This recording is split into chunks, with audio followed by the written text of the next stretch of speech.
Hi everyone, this is Colin. They're making a prequel for the Hunger Games movie or the Hunger Games books, and it's coming out, was it mid-November, and the early projections for it, box office-wise, are not looking very good. Now, I got a number of links here pulled up. Originally, I find this news on Bounding into Comics, but the original forecast, it originates from boxofficepro.com. So I'm going to go over just a little bit of both of these here, because there's a couple of different factors why this movie might not do very well box office-wise. Now, on one hand, people will look and say, it has Rachel Zegler in there, and she's not really the most likable person in Hollywood right now, but at the same time, this is a prequel, and prequels, they generally don't generate as much interest as the original stories that they're for usually. Yeah, so I'm going to go into a few different things here just to try and give some context, or at least some factors here that I think are important to consider. So I'll start on Bounding into Comics, where it says upcoming prequel film Hunger Games: The Ballads of Songbirds and Snakes is predicted to have the franchise's worst opening weekend. Which, if we go over to boxofficepro.com, where the information comes from, I mean, they have a chart down here for movies that are coming out this fall. And then right here, 3-day FSS opening low-high range, which is their opening weekend projection. We scroll down to the Hunger Games prequel. It's $35 to $45 million, which, yeah, that's not very good. And this is, November 17th. So here in the United States where I am, that's a week before Thanksgiving. Now over here on Bounding into Comics, I'm not going to read the entire article, but it makes some comparisons to the Hunger Games movies, how much they brought in on their opening weekends. It said the worst opening weekend for a Hunger Games movie was $102 million. That was the last one, Mockingjay Part 2. First Hunger Games movie, $152 million. Hunger Games, the Catching Fire, the second one, $158 million. And then the Part 1 of the final movie, $121 million. So this $35 to $45 million projection here, that's well below these movies. I mean, these movies, they came out a good, 5 to 10 years ago. What was it? The first Hunger Games movie, I think, was 2012, and then the last one was like 2015, something like that. So it's been several years since they came out, and now all of a sudden, a handful of years later, they decide we're just going to make a prequel for these movies. I mean, I remember at the time when that first Hunger Games movie came out, I remember there was so much hype and whatnot around it. I kept hearing that this is going to be a huge movie. This is going to be the greatest movie ever made. I was hearing people say it's as good as Lord of the Rings. And me at the time, I had no idea what the Hunger Games was at all. All I was hearing really was this is the next great movie to come out, and this movie or these movies are worthy of Oscars, things like that. And I'm like, okay. And then I heard the plot that a bunch of children or a bunch of teenagers are forced to fight in something until they all die or until all but one of them are dead. And I thought, I don't know if this is my kind of story. And then I saw the movie. I didn't see it in theaters. Relatives played it and I watched. And when I watched the first Hunger Games movie, I didn't care for it. I didn't think it was that great. I mean, I didn't think the acting was that good. I didn't think the story was too great. Now, granted, years later in hindsight, I'm looking at it and I'm thinking, well, at the time I was hearing all kinds of hype that this was the greatest movie ever made. This movie is perfect. It's flawless. Jennifer Lawrence is a goddess. Jennifer Lawrence is a queen. I've been hearing all kinds of stuff like that when the movies were coming out. And I especially remember people were saying that the Hunger Games movies were as good as the Lord of the Rings movies, and I'm thinking, no. No, they're not.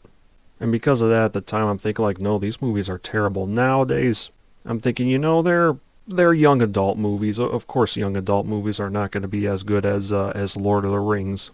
I mean, did I think it was one of the worst movies ever made, or did I think it was absolutely awful? I mean, I don't know at this point. I mean, I certainly didn't care for it. I mean, young adult stories really aren't for me. I know the Hunger Games came out at the time of Twilight, and, all this young adult hoopla was at its peak. I don't know if it's really as big now, but yeah, young adult books, young adult movies and stuff like that, generally speaking, I don't care for that stuff. But anyway, that's my experience with Hunger Games. Not really my kind of story.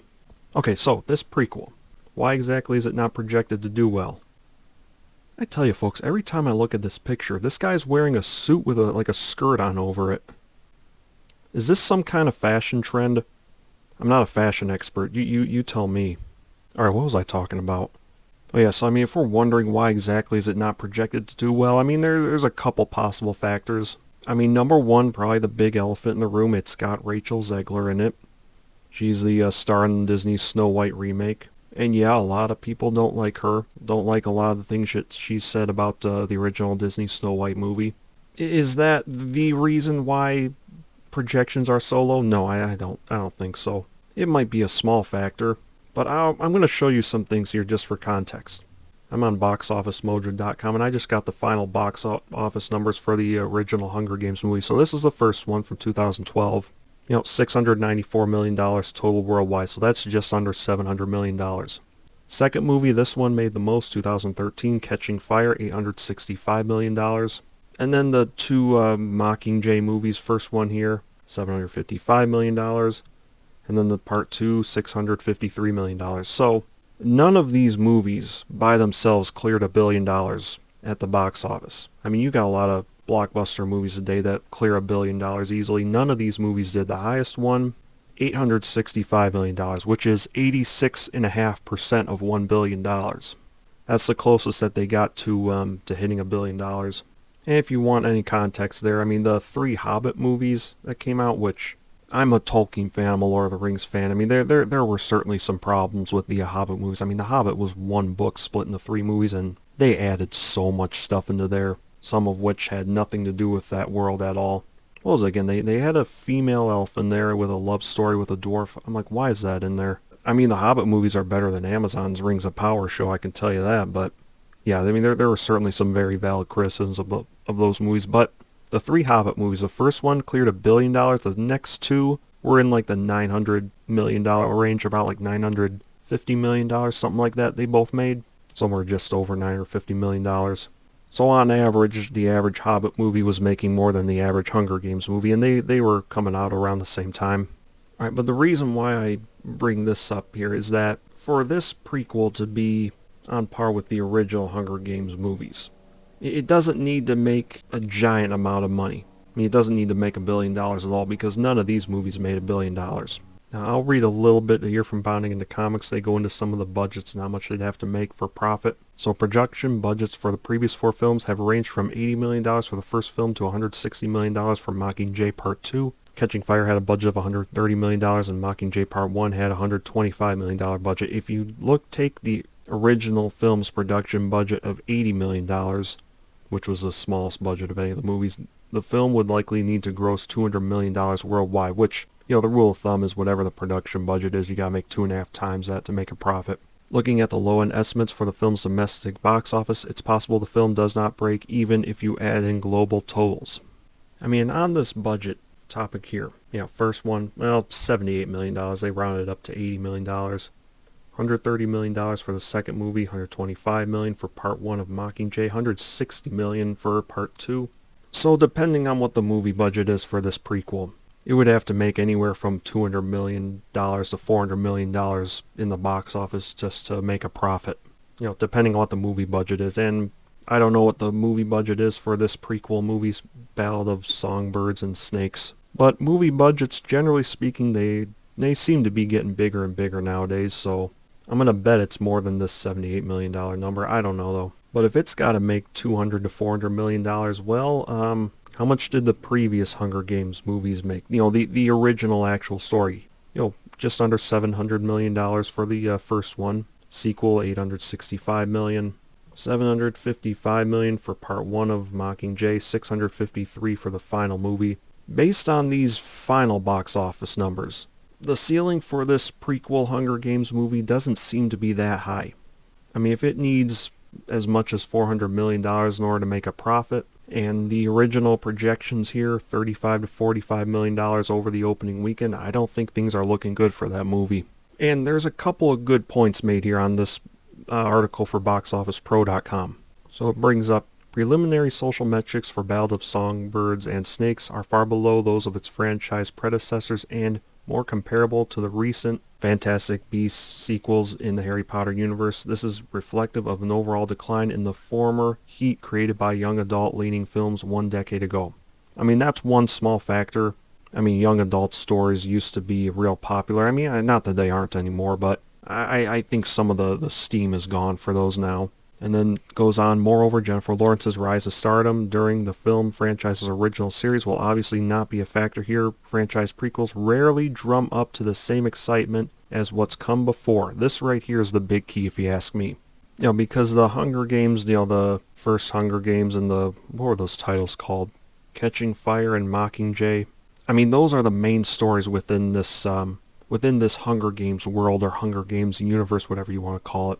Those are going to be generating more interest than a random prequel that they decided to make several years after the original movies came out. And because of that, I think that gives this movie a lower ceiling than these movies right here. And these movies, again, none of them cleared $1 billion at the box office. Highest one was $865 million. Second highest, $755 million. And then the other two movies, they only made, in the 600 millions. I mean, first Hunger Games movie, and that movie had a lot of hype around it. Less than $700 million at the box office. And then the final movie only made $653 million. I mean, if you're comparing the potential box office numbers for this movie to all these here, I think the ceiling is kind of low. And the fact that this is a prequel, so interest is probably not going to be as high, that makes the interest even lower, if you ask me. And I do think another reason is, this is a prequel. I do think the whole trend of remakes and sequels, or in this case prequels, I do think people are starting to get a little tired of that. And yes, having Rachel Zegler here, I mean, I think right now a lot of people are going to say Rachel Zegler's in the movie. That's going to hurt it. I mean, she is considered to be very unlikable by a lot of people. However, I don't think that's the big reason why this movie ends up failing, if it does end up failing. I think it has more to do with it's a prequel, and I don't think the interest is going to be that high. I mean, having her in it, I don't know if it's going to help at all. I mean, you can certainly talk about all the controversy that's around Rachel Zegler with what she said about the original Snow White movie, being that she's starring as Snow White in the Disney remake. But the question I would pose there is, well, yes, a lot of people aren't happy with the things that she said. How many people that are fans of the Hunger Games follow that stuff? And how many people who are fans of the Hunger Games care about those types of comments, that sort of thing? I have a feeling it's not going to be that much. So I don't think she plays that big of a factor in this. If this movie does fail at the box office, I don't think Rachel Zegler is really going to be the reason. I think it's going to be because, again, it's a prequel. Prequels don't generate as much interest as the original stories. And these original Hunger Games movies, when you look at their final box office numbers, they don't really give this one new prequel, Songbird of... What's the title called again? Ballad of Songbirds and Snakes? Yeah, I mean, these original movies, if you look at their final box office numbers, I don't think they really give Ballad of Songbirds and Snakes quite the highest box office ceiling to begin with. Everyone, I hope you enjoyed this video. If you did, if you consider hitting the like button, hitting the subscribe button, I'd greatly appreciate it. Thank you all very much for watching this video, and I'll see you next time. Take care until then.